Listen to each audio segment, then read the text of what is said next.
สองหากันเพียงใดแต่หัวใจของเฮามีสิ่งขวางกันเมื่อน้องมาตัดสายสัมพันธ์หักเฮานั้นต้องมาเหินห่างกันไกล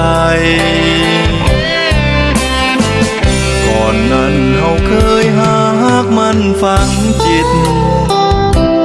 บ่เคยคิดว่ามันจะเป็นไปได้แต่ก็มามีอันเป็นไป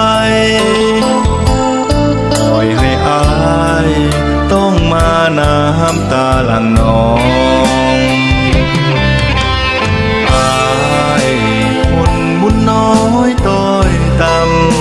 ำจึงเจ็บสามระกรรมเศร้ามองมีอาจสมหวังขัวนางเอาไว้ครอบครองขอมีมารคอยจ้องหวังปองทำลายบัดนี้เฮาสองอยู่คนละทางเพราะว่านางแต่งงานมีครอบครัวใหม่น้องจงมีสุขโชคดีสมดังตั้งใจอ้ายขอเก็บความหักไว้ซ้ำใจแต่เพียงผู้เดียว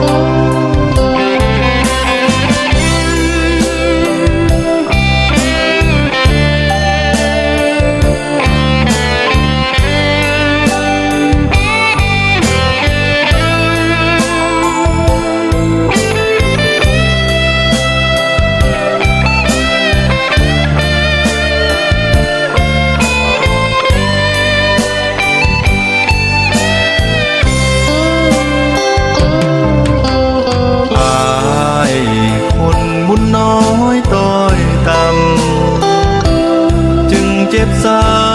มระกรรมเศร้ามองมีอาจสมหวังขัวนางเอาไว้ครอบครองขอมีมารคอยจ้องหวังปองทำลายบัดนี้เฮาสองอยู่คนละทาง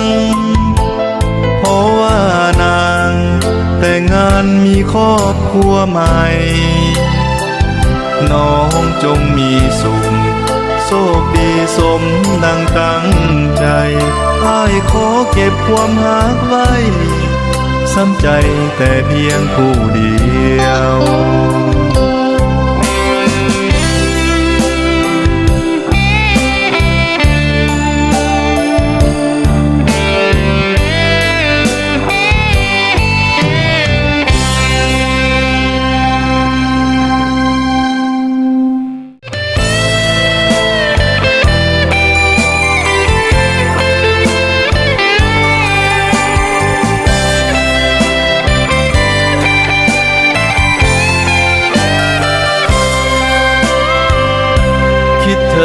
ความหลังที่ยังฝังใจความหลังนั้นยังจำได้เลื่อนลอยไปด้วยใจห่วงหาเมื่อคราวก่อนมีบางอ่อนเคยห่วมสายขาบัดนี้น้องมานีนาอุลาอายเศร้ามนมองเมื่อครั้งเฮาเคยห่วมกันใต้แสงจันทราคืนนั้นน้องเพ้อลำพันว่าบ่มีสองแต่ด้วยเหตุใดจึงจากไปโมแลเลี้ยวมองทำให้ฮักเฮาจำต้อง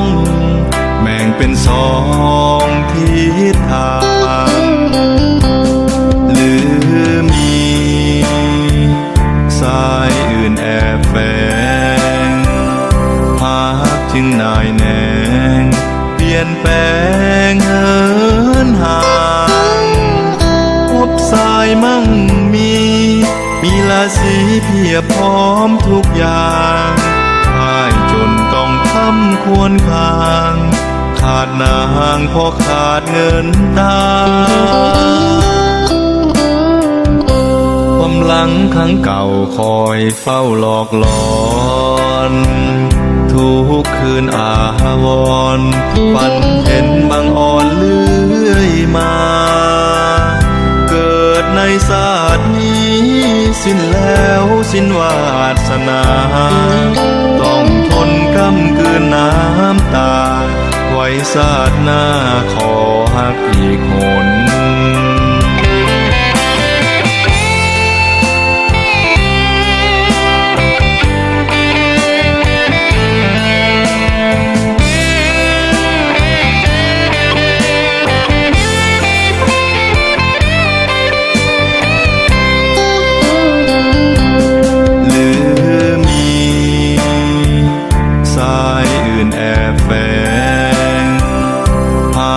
จึงนายแนงเปลี่ยนแปลงเหินห่างพบสายมั่งมีราศีเพียบพร้อมทุกอย่างอ้ายจนต้องทำควรคางขาดนางเพราะขาดเงินตาความหลังครั้งเก่าคอยเฝ้าหลอกหลอนทุกคืนอาวรณ์ฝันเห็นบางอ่อนเลื่อยมาเกิดในศาสตร์นี้สิ้นแล้วสิ้นวาสนาต้องทนกำกืนน้ำตาไว้ศาสตร์หน้าขอหักอีกหน